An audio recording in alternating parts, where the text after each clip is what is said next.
Howdy, boys and girls. This is Mr. Herring.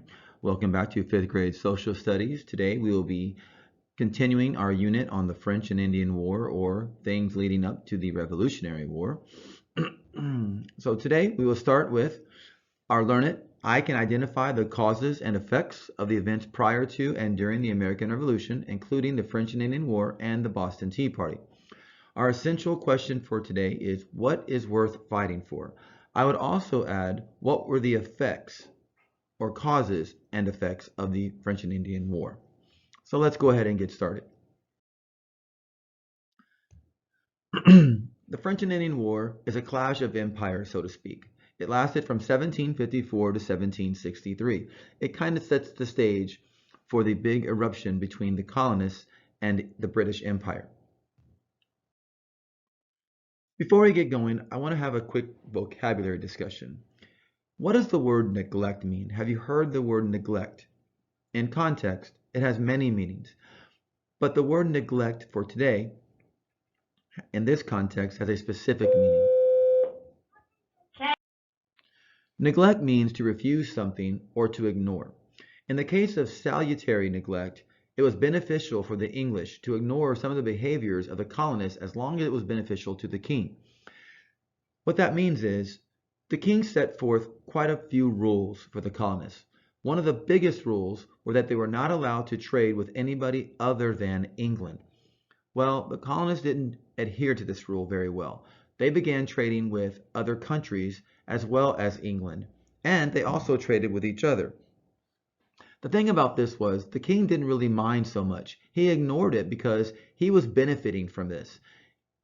It's kind of like he turned his back on this as long as he was getting paid, as long as it didn't cause a disruption to the inflow of his receipts or his benefit from the colonies. He was okay with it. As long as he got paid, he was okay with the colonies doing the things that they were doing. What you see here are two different colors of lines. The red lines are the okay trading routes, the ones that the king agreed with or was okay with. The blue, however, are those that the colonists traded without the king's permission. And you can see they kind of overlap each other and they go to the same places with the exception of Spain and Africa, where we traded with Africa to get rum. But there were several routes that were okay by the king.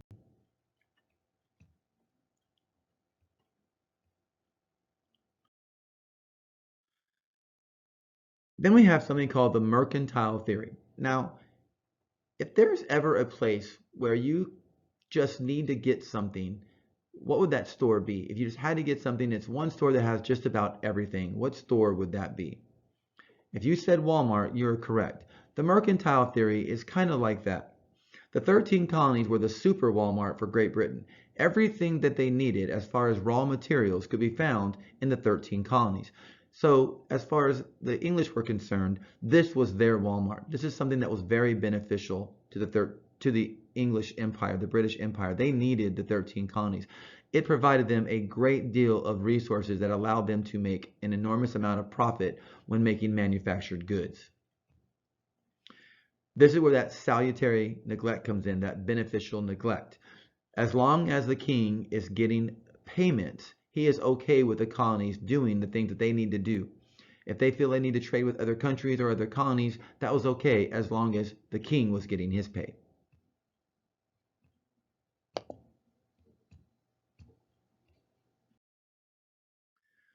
Now, claiming North America, you see here they have three different colors. This dark yellow is the British claim. Everything that the British claimed is here. The French have all this on top.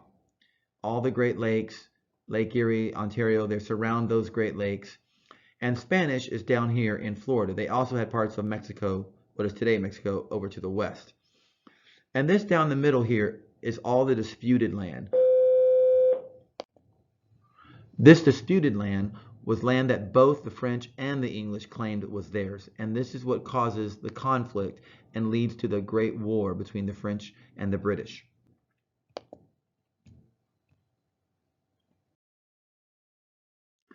So here's a larger map that shows a little bit more detail of where each country had their land. Now, if you look at the yellow here, it doesn't look like this is a lot of land, but there are a lot of people in this yellow area right here. This is the English colonies, which are very overpopulated at the time. They also own what is much of what is today Canada. Unfortunately, there's not a lot of people up here. It's not very well or highly colonized. Most of the English is in the 13 colonies. And then you have French. The French are all in this middle area here, this pinkish red area. It's called New France. The majority of the French people are colonized up here. There aren't a lot of French out in what is today Louisiana area. Most of them are up along this area here. And then, like I said earlier, the Spanish had Cuba, Florida, what is today Mexico, and other parts of the Bahamas out here in the Atlantic Ocean.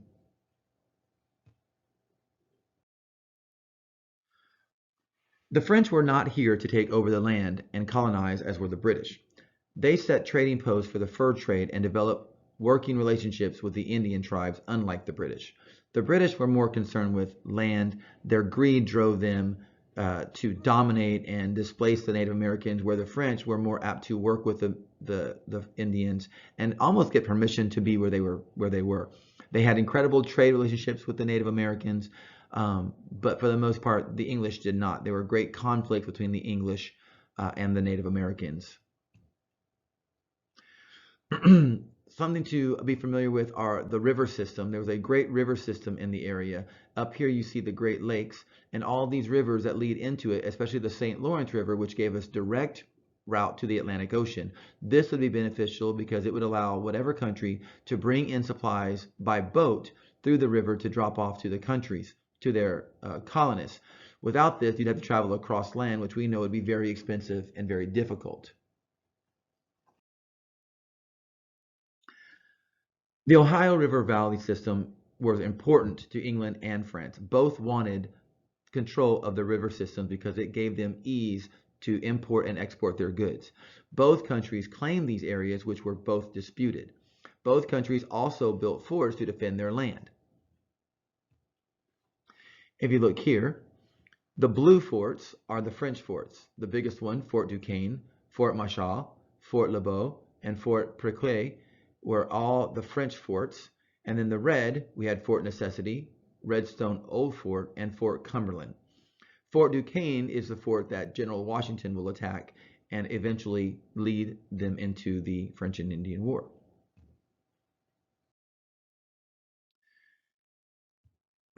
So British were very concerned about the French forts in the Virginia territory. They were moving further south.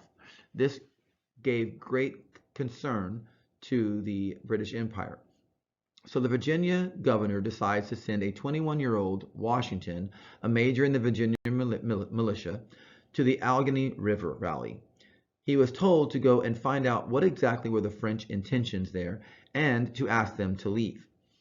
But when he gets to Fort Duquesne, he sees that it is a very large and well-protected fort and decides not to attack that fort. But instead, he attacks a small group of French soldiers on the outskirts of the fort. In doing so, he kills one of the French commanders, and this, of course, leads to great conflict between the French and the British. Washington retreats and builds Fort Necessity. The fort is later attacked by the French for the ambush on the French troops. Washington surrenders and is later released. The French and Indian War has now begun.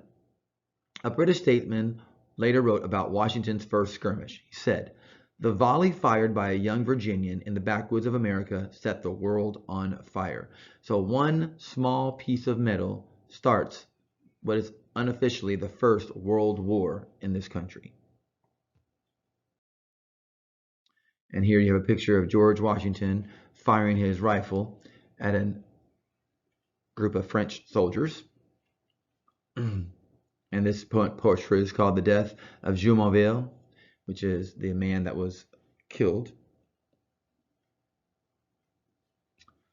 So you have your notes, the causes of the French and Indian War. The French and Indian War, or the 7 Years' War, was fought for control of North America. The English and the French rivalry worldwide would erupt into a world war. War begins over land disputes in the Ohio Valley. British want part of the fur trade and the two openings into North America. This will allow them to import and export their goods. England and the 13 colonies fight together to defend their empire. One of our vocabulary words, militia, many of the colonists, men and young boys, join the militia and fight against the French and the natives. They fight against the French and the Indian allies, and of course the Spanish. And we learned that George Washington gets credit for starting this war. So these are some of the causes of the French and Indian War.